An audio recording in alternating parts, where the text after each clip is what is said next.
नमस्कार, मैं doctor Sunita, Ayurveda and diet consultant. आज आपसे बात करूंगी थायराइड रिलेटेड प्रॉब्लम्स के बारे में और कैसे हम थायराइड से होने वाले वेट गेन या स्टक वेट को कम कर सकते हैं। इस वीडियो में मैं आपको बताऊंगी ऐसी डाइट एंड वंडर हर्ब्स जिससे थायराइड प्रॉब्लम को रिवर्स किया जा सकता है, इसलिए वीडियो लास्ट तक देखें। थायराइड एक बटरफ्लाई शेप ग्लैंड है जो हमारी नेक के बीच में होती है। इसका काम हमारी बॉडी में thyroid hormones T3 and T4 produce करना होता है। अगर थायराइड ग्लैंड बॉडी में कम हार्मोन्स प्रोड्यूस करती है तो उसे हाइपोथायरॉयडिज्म या मोटा होने वाला थायराइड बोलते हैं, और अगर थायराइड ग्लैंड ज़रूरत से ज़्यादा हार्मोन्स प्रोड्यूस करती है तो उसे हाइपरथायरॉयडिज्म या पतला होने वाला थायराइड बोलते हैं। थायराइड का मेन काम है मेटाबॉलिज्म यानी हमारी पाचन क्रिया पर काम करना। सो हाइपोथायरॉयडिज्म में हाइपो मानी हमारा मेटाबॉलिज्म स्लो हो जाता है।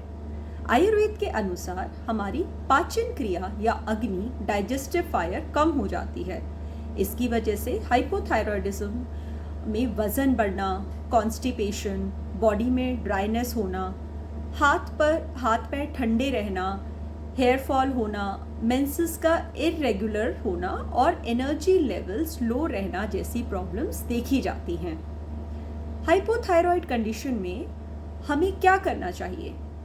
आपको ऐसी डाइट लेनी है जो इजीली डाइजेस्ट हो जाए और हमारी डाइजेस्टिव फायर को बढ़ाए, जिससे स्लो मेटाबॉलिज्म नॉर्मल हो सके और बॉडी में टॉक्सिन्स इकट्ठा ना हो। थायराइड पेशेंट्स अपना day warm water with turmeric and black pepper के साथ शुरू कर सकते हैं। टर्मरिक एंटी इन्फ्लेमेटरी होता है और ब्लैक पेपर मेटाबॉलिज्म को बूस्ट करता है, इसलिए ये एक अच्छा कॉम्बिनेशन है। खाने में आप कलरफुल फ्रूट्स एंड वेजिटेबल्स लें, जैसे कैप्सिकम, कैरेट, बीटरूट, अनार, टोमेटो, क्योंकि वो एंटीऑक्सीडेंट्स में रिच होने से थायराइड हेल्थ को सपोर्ट करते हैं। आपको क्रूसीफेरस फैमिली जैसे पत्ता गोभी, बंद गोभी, फूल गोभी, ब्रोकली को अवॉइड करना है, क्योंकि इसमें गोइट्रोजेनिक सब्सटेंस होता है जो थायराइड हार्मोन के सिक्रीशन में रुकावट डालता है। सोया एंड सोया प्रोडक्ट्स को भी अवॉइड करें।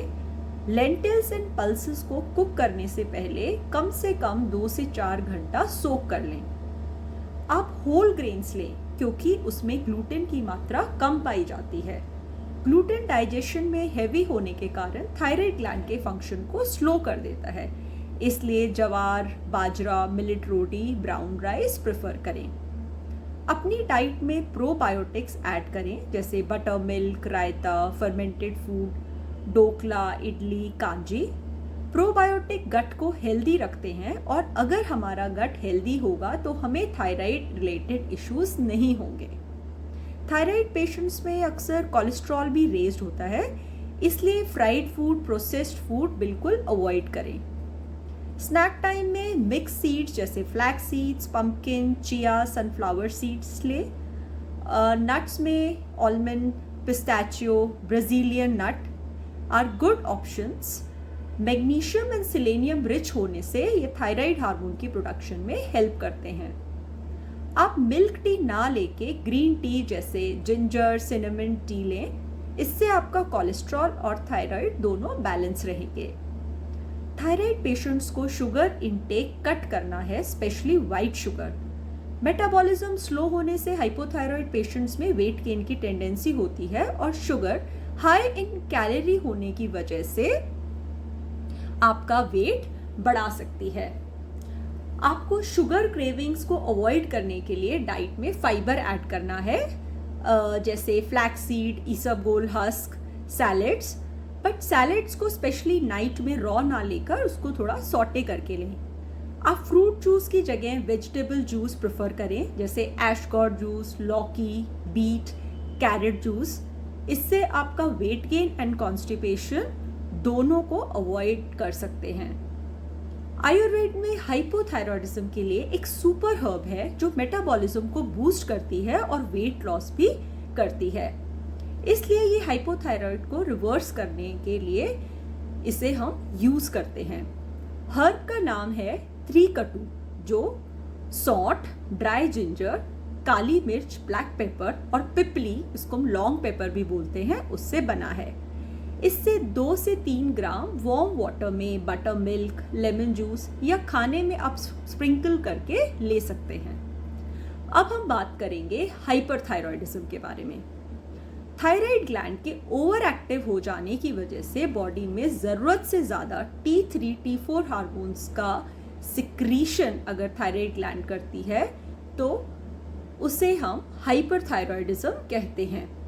इसमें मेटाबॉलिक रेट बढ़ जाता है और सिम्टम्स जैसे वेट लॉस, घबराहट, मोशन का लूज होना, पल्स रेट बढ़ जाना, एक्सेस स्वेटिंग होना, डिस्टर्ब्ड स्लीप एंड नर्वसनेस, अक्सर ये लक्षण देखने को मिलते हैं। आयुर्वेद में हाइपोथायरॉइड के कारण तीक्ष्ण अग्नि, पित्ता एग्रीवेशन माना गया है। सो हाइपरथायरॉइड में तीक्ष्ण अग्नि, पित्ता एग्रीवेशन को हमें कम करना है। उसके लिए आप मॉर्निंग में इन्फ्यूज कोरिएंडर वाटर लें, क्योंकि ये बॉडी में कूलिंग इफेक्ट करता है और अग्नि को कंट्रोल करता है।